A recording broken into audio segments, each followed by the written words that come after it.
O Tribunal Regional Federal da 4ª Região completou 30 anos. Entre as ações para marcar a data, a inauguração desse espaço, o Museu do Tribunal, que guarda digitalmente toda a jurisprudência que foi aqui criada. E olha, tem muita coisa interessante que bateu direto na nossa vida, caro telespectador. Conosco, o desembargador Thompson Flores. Mas primeiro uma pergunta de ordem pessoal, desembargador. Por que o direito? Eu venho de uma família que tem uma larga tradição jurídica no Brasil, que vai há mais de 150 anos aqui no Rio Grande do Sul. O meu trisavô foi o fundador da primeira faculdade de Direito do Rio Grande do Sul, hoje Faculdade de Direito da URGS. Foi o fundador e o principal fundador e o primeiro diretor. Ele era juiz, era político também, no Império ele foi governador, proclamada a República, na época se chamava presidente da província. Proclamada a República, ele foi nomeado desembargador. No Império e no início da República, não havia incompatibilidade do magistrado exercer cargos políticos. Quer dizer, o meu avô foi juiz também, juiz durante 50 anos, foi ministro do Supremo Tribunal Federal, ministro Thompson Flores. Meu pai foi juiz. Quer dizer, então, nós temos uma larga tradição na área jurídica. Isso aí, praticamente, eu fui encaminhado, vamos dizer assim. Então, não precisa lhe perguntar por que a magistratura. Exatamente. Todas... Praticamente fui encaminhado. Né? Nunca teve um plano B? Tive. Quando eu fui para o estudo do direito, a minha ideia era seguir a carreira diplomática. A minha família também tem vários diplomatas. Mas depois, o sangue da magistratura foi mais forte. Me encaminhei. 30 anos de Tribunal Regional Federal. Tem muita ação que foi desenvolvida aqui dentro que bate direto na nossa vida lá fora. O que é mais importante? Olha, a razão da criação desse museu, inclusive, era um sonho que eu tinha, digamos assim, quando eu fui eleito presidente, de constituirmos um museu para retratar a história do tribunal.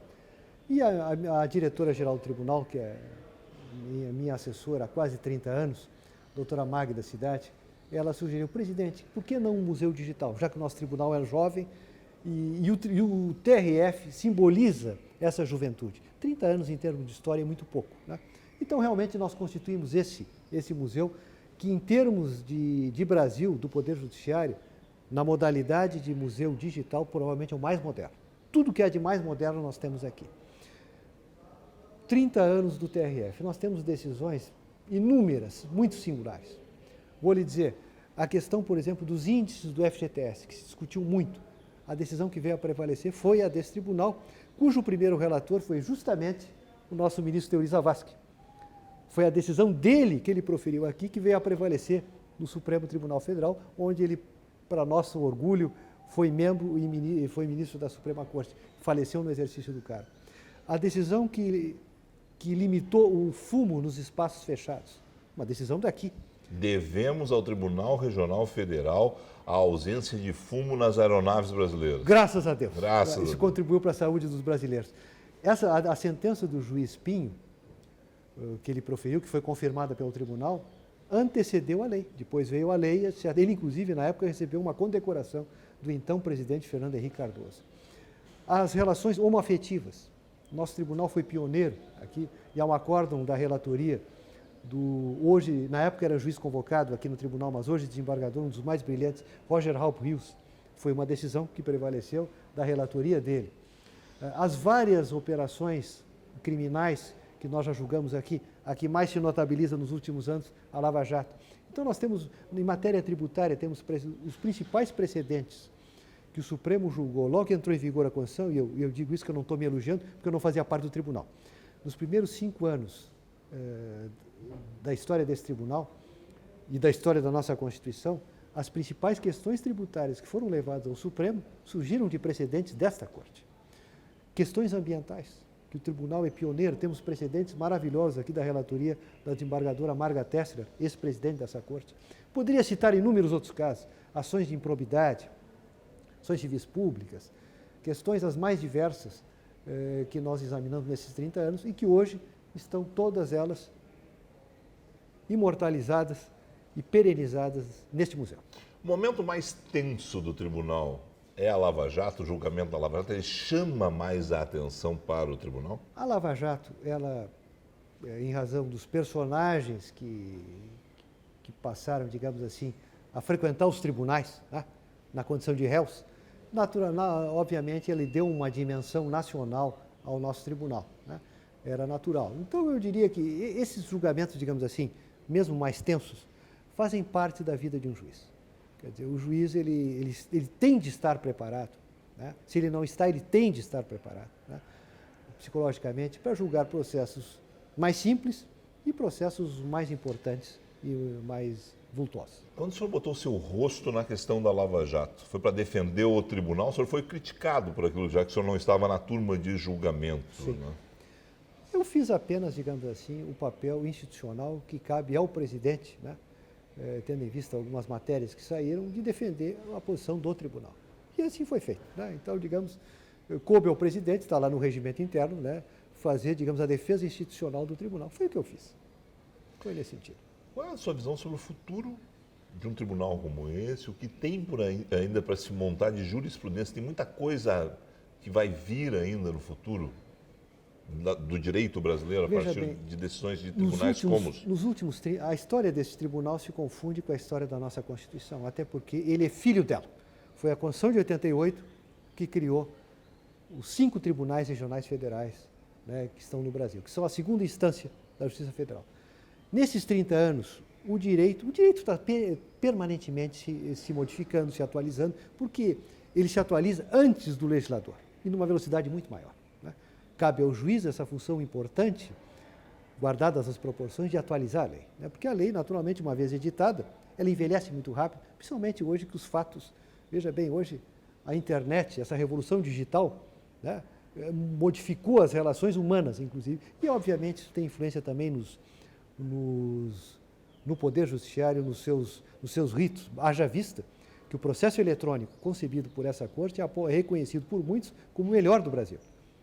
Processo eletrônico, inclusive esse, concebido por servidores dessa Corte e que tem sido cedido gratuitamente a uma série de outras cortes. Então, até nisso, aquela solenidade do processo em papel, etc., se converteu agora no mundo digital.